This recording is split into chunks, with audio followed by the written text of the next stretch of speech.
other points that I do want to say about polls is that polls lead opinion as much as they reflect opinion, and they can be used to lead people in wrong directions.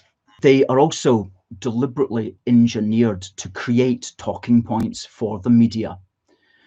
And so if you want to get the people talking about a certain thing, you can create a poll which will find a percentage of the people believe something. Even if it's a minority that believe it, you simply emphasize their point of view, and that becomes the story.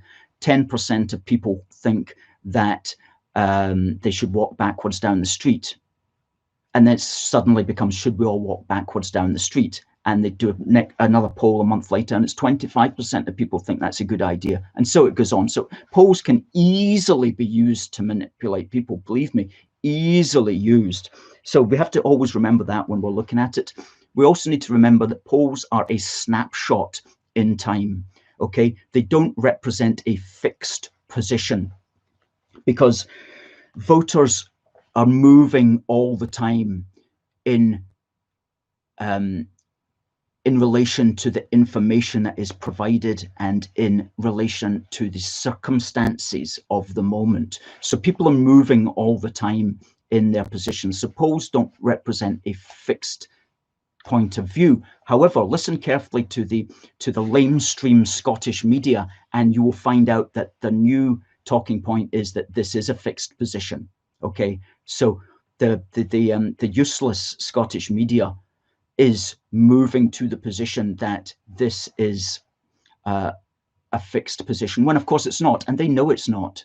They know it's not, but they want to promote that for their own agenda. So polls are not a reflection of a permanent position, but do be aware of the mass media trying to pretend that it is a reflection of a fixed position. So it's for us to stop any kind of defeatism. Even if these polls are accurate, and the last poll said 58% of people wanted Scottish independence. Well, I looked at the questions that were asked, and the questions were extremely leading questions, absurd questions, really. So I don't put any faith in that, but let's just presume for the sake of argument that that's correct. Remember, those figures can be turned around. So what's that saying? Unionists are at 42%. Let's just presume for the sake of argument that's correct. Well, in 2014, the Scottish nationalists came from around 20% to 45%, okay? So they were away down at 20% and they ended up at 45%. So if we are away down at 42%, 25% onto that is 67.